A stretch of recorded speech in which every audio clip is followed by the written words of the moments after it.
What is the hard question or the hard questions that people tend not to ask when they're struggling with the authenticity of their being? What is it I'm actually curious about? What is it I want to explore?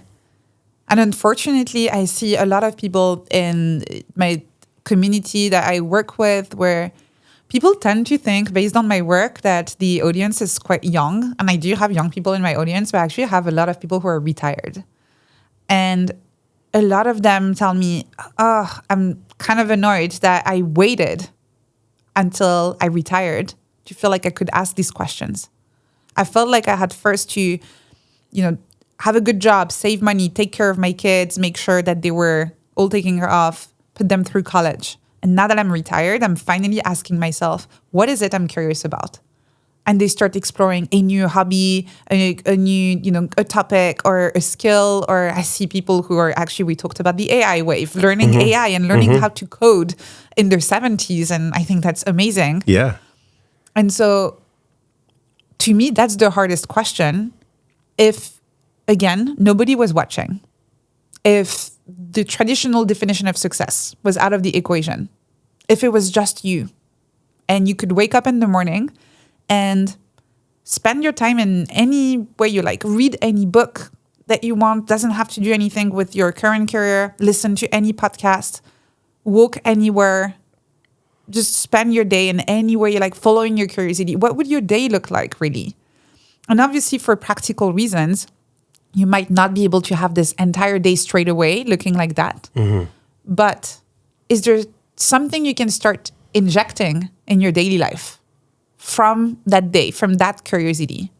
Is that just maybe blocking 1 hour during the day to explore whatever it is? And even again, like, that's not making money. That's really not the idea here. Is that blocking an hour? Is that joining a group of people, a writing group or whatever it is, a running group? Is that just by doing this, I think you can get a little bit closer to living an authentic life where you're asking yourself, what do I want? What am I curious about? And making space for it. As much space as you can, knowing that maybe it cannot be your entire life right now, but it might be in the future. And the great thing is that once you retire, you'll have already started writing quite a few chapters of that story. And so it will be even more fun to start expanding on it. So the take home is, do not wait till you retire to learn about the things you love, to bring you closer to authenticity. It's funny, outside of Silicon Valley, there's a area of town called Marin County. Have you ever been over there? It's absolutely it's beautiful. Yeah. And one of the mentors that I would love to interview, but he's deceased, is Alan Watts.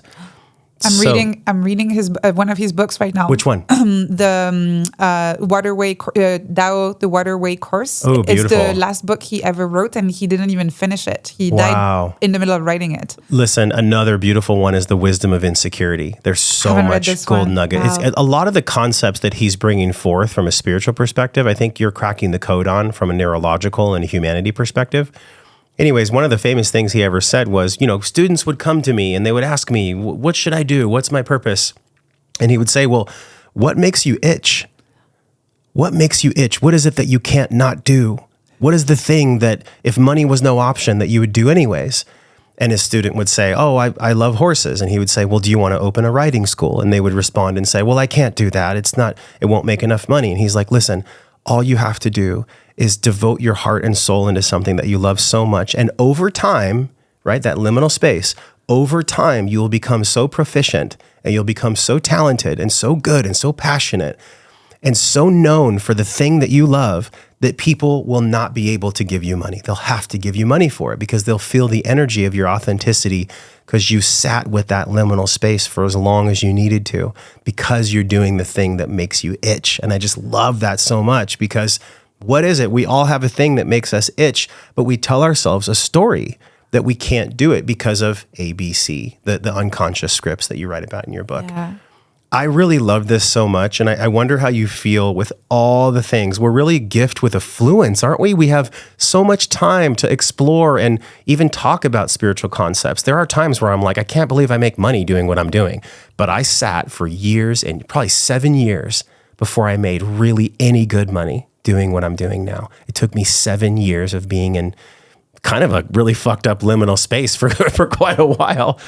Do people come to you with a similar question that they came to Alan Watts with? What is it that makes you itch? Have you experienced this in lectures and programs? I love the itch thing, but I would take it one step further. Yes.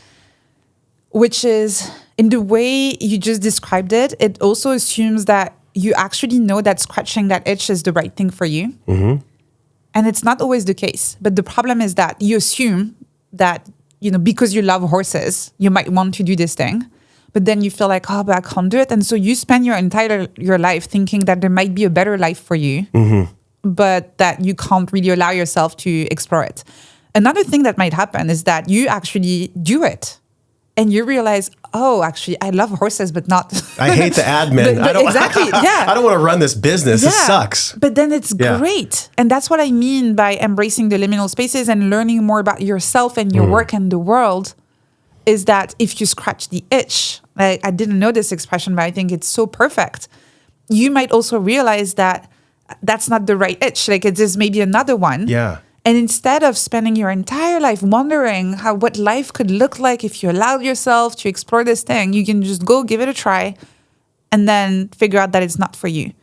For me, although I was following a script at the time, I feel so fortunate that I got to build a startup so early in life and realize that that's not for me. That's not the business model that I like. It didn't scratch your itch.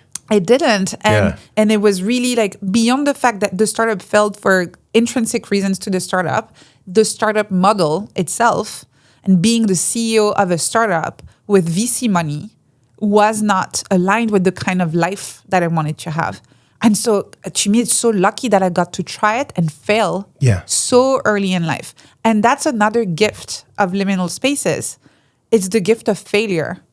It's the gift of knowing that this thing did not work out. And that's really the experimental mindset when you think about it, because when a scientist designs an experiment, they're not trying to get to a specific outcome. Because if they knew what was going to happen, there's no point in running the experiment. Well, there are some scientists that do that. Good scientists that's don't do that. That's more like in big pharma and big food. They do that a lot. Yes. They know the outcome and that they're going to prove the theory for before they get the funding. I don't think they deserve to be called scientists. I agree. Yeah. I agree. But these are the people that tell us, trust the science. Those are the same people. Yeah, don't listen to anyone saying trust the science. If anybody says trust the science, run.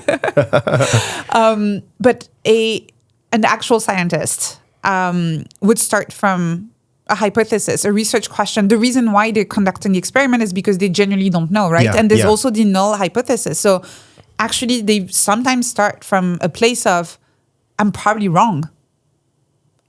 They generally say, I'm probably wrong, but let's give this a try. And this is what happens when you embrace liminal spaces. You can say, actually, I have no idea. This could be wrong. I just have a feeling. I feel this little itch that I might enjoy this thing, that this might bring me joy, or maybe I'm good. I'm going to be good at this. Maybe people have commented on the fact that I was a good listener, and so maybe I'm curious about exploring therapy. I don't know what it is, right? And just an itch, but I don't know. I try it. I collect actual data about myself, about the work, about the world. And looking at this data, I can actually then draw real conclusions, authentic conclusions about the actual experience. And that conclusion might very well be, I hated this. I don't want to do this. I think it's going to be something else. I don't know what yet, but it's not the thing. And that's another gift of liminal spaces. Whoa. If you enjoyed that one you just saw, you will love this one on the screen. Click it and enjoy.